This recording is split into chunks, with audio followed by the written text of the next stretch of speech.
This video is called Introductions. I am introducing myself as well as the heathen faith. I'll start with my name is Chris Williams. I am the Gothi of Volk's kindred. This means that I am the spiritual leader, sometimes from people outside the faith referred to as priest.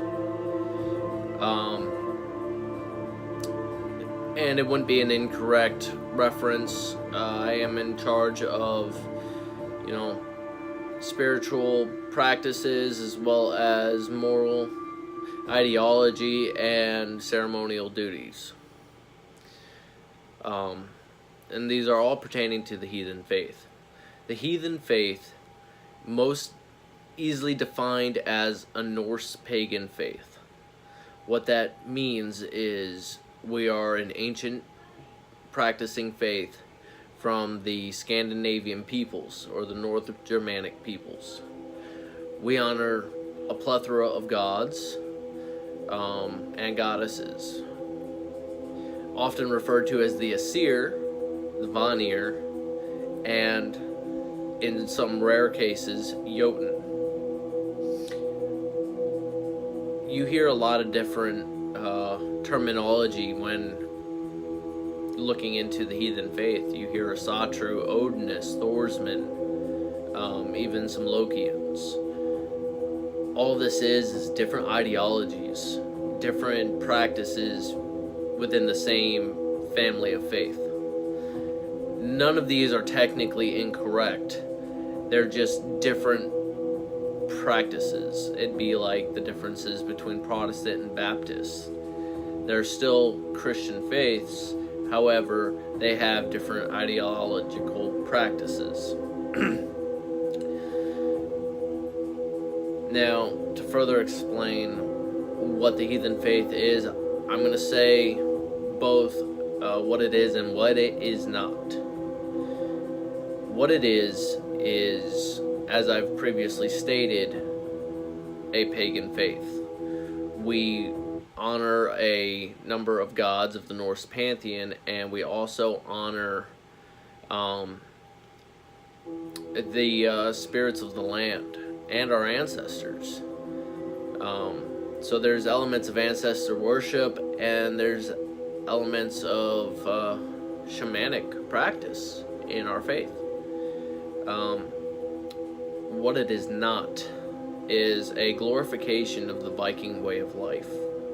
It is also not a spin-off of Christianity, Hinduism, Buddhism, Islam, any of the other faiths. It is its own faith. It's a way of life also. Many people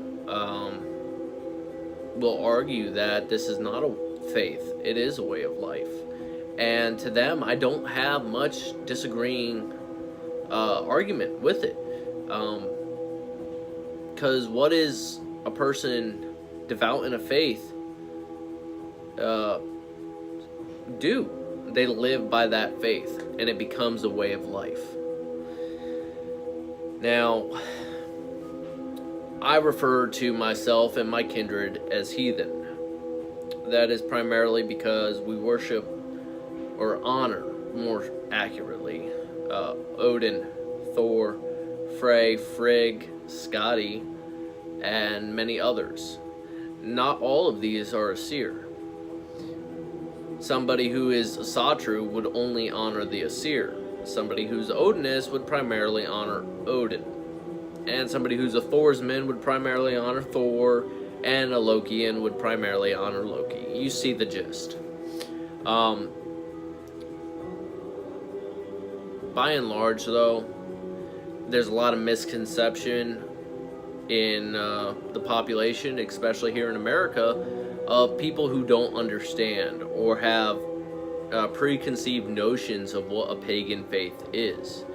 And in this video, I would like to clear the air on some of these confusions, disillusions. First things first, no, we do not sacrifice animals. This isn't necessarily because of a moral opposition to it. This is primarily because of a spiritual opposition.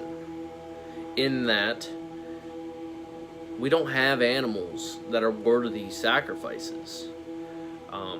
Back in the days of old, back when this faith was a major faith for a huge population, that population was primarily sustained on agriculture, farm animals, livestock, things of that nature. And to sacrifice a prized cattle would be a true sacrifice. You're sacrificing your family's food, your family's survivability during the coldest, harshest winters known to man. And that is why it became such a important thing for so many of those people.